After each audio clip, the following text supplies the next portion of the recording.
Engelbert. Those comments actually referenced Fever superstar CaitlinClark at one point. The WNBA simply descended into complete anarchy. And you won't be able to speak after hearing what we have to say. On September 30th, 2025, a few hours ago, one of the top names in the league approached a microphone and dropped a bomb. Saying that she was once having a conversation with Engelbert about why so many... So terrible that the basketball community as a whole is still in shock. Fans are demanding resignations because the awful remarks we're discussing are so tone-deaf. Boy Scouts is being discussed by players, and women's basketball may never be the same again. Her whole career, so to be able to kind of be in this moment and appreciate where we've come and where we're continuing. The WNBA's face and the player who saved the league, CaitlinClark, was at the heart of it all. Furthermore, according on recent information, the WNBA commissioner may have simply informed her that she should be appreciative of scraps.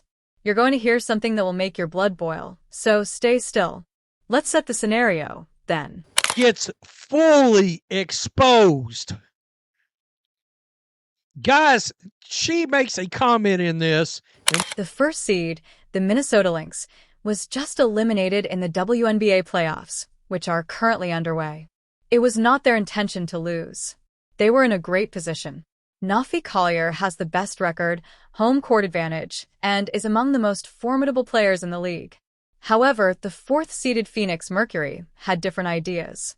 If you've made it this far and are enjoying the video, don't forget to like, subscribe, and turn on all notifications. We know watching this video takes some of your... It came right down to the wire in Game 4, the elimination game. Phoenix prevails 86-81. The season for the Lynx is over. Hopes for a championship were destroyed. Dreams. Nafisa Collier suffered an ankle injury late in the game during what many are referring to as a contentious no-call. On the sidelines, her coach, Cheryl Reeve, went completely crazy. It was evident how frustrated they were. The rage was genuine, and none could have predicted how it would soon explode in unexpected ways. Nafisa Collier arrived for her postseason exit interview on September 30th. Isn't that standard procedure? Players discuss the season, their mistakes, and their goals for the future. However, Collier wasn't there to discuss basketball.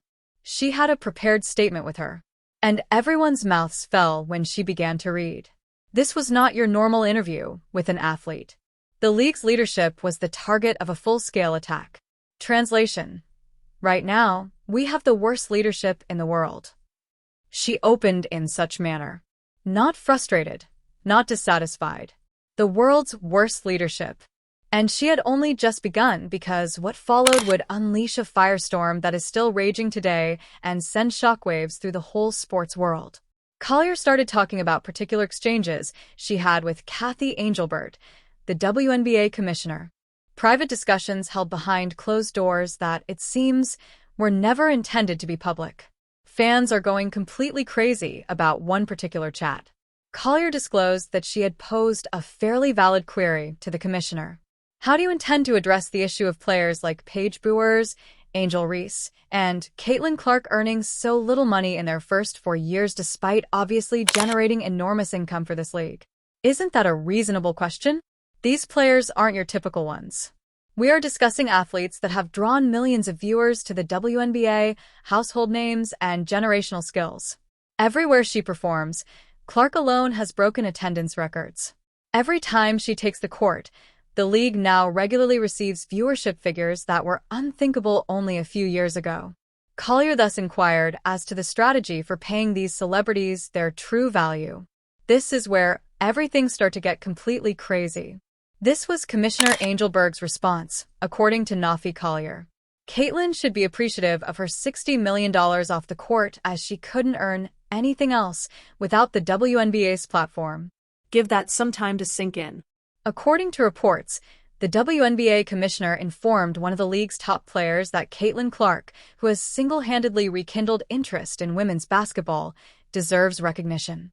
Clark should be grateful for the chance the WNBA has given her, not that the league should be appreciative of her or that they need to find out how to pay the players who are responsible for their success. As if she hadn't earned every ounce of her success via skill, diligence, and being a total force on the basketball court. Let's take a moment to discuss numbers since this is where the situation gets even more frustrating. WNBA player CaitlinClark's contract. The value of her 4-year rookie contract with the Indiana Fever is roughly $338,000. Total for 4 years. That comes to almost $84,000 annually. She is currently earning $60 million from endorsements. $60 million from businesses who perceive her worth, know she's a marketable celebrity, and know she attracts audiences and generates sales. However, the league she plays for, the league that gains the most from her celebrity, pays her a little portion of her true value. The commissioner allegedly advised her to be content with what she had when questioned about it. There's more, though, because Collier made more startling revelations than just that. Angelbert allegedly told her in that same conversation that the players should be on their knees, expressing gratitude to their lucky stars for the media rights agreement she negotiated for them, as though they were simply fortunate to be present. As if they hadn't shed their tears, sweat, and blood to create this league. As if the WNBA's players, including CaitlinClark, Angel Reese, Napheesa Collier, and everyone else, were not the main attraction. That statement's arrogance is nearly unfathomable. This is hardly a matter of charity. These are top-tier athletes in their respective fields. Additionally, it is said that the person who is meant to be their strongest supporter and defender advised them to be thankful for whatever scraps they receive. In her statement, Napheesa Collier articulated it well. That's the mindset that propels our league from the top, she stated. Every day, we fight to defend a shield that doesn't respect us. The league thinks that rather than because of its players, it triumphs in spite of them. Go over that again.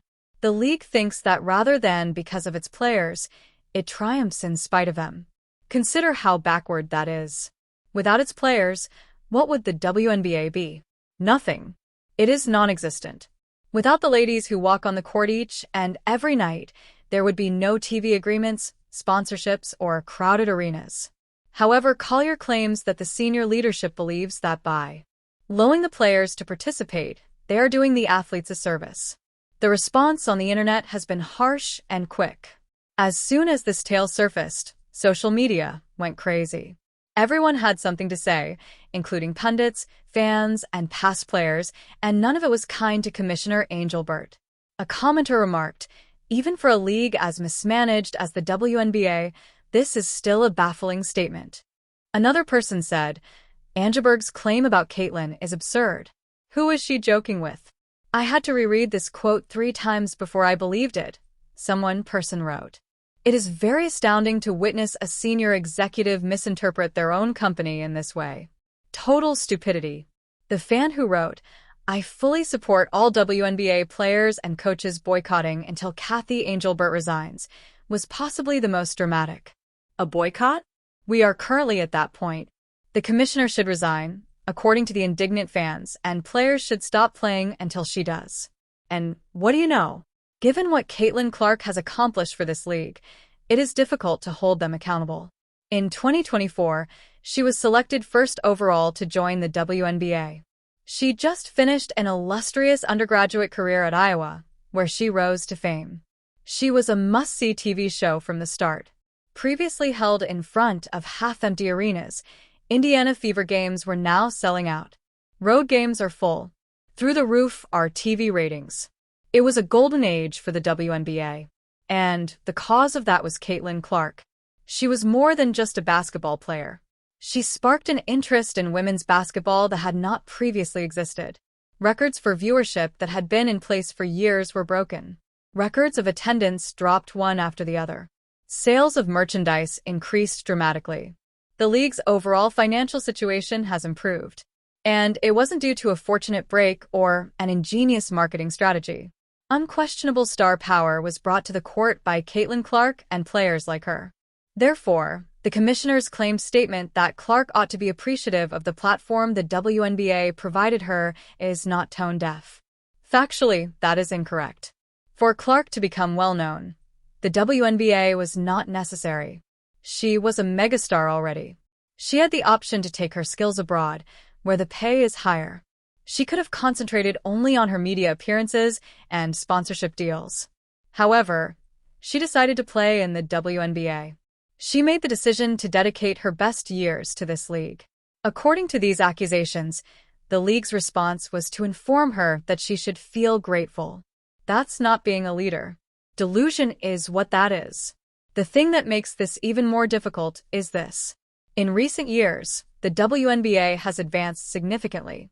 Angelbert's agreement on new media rights is truly a big move in the right direction. It will increase the league's overall revenue and is worth billions over a number of years.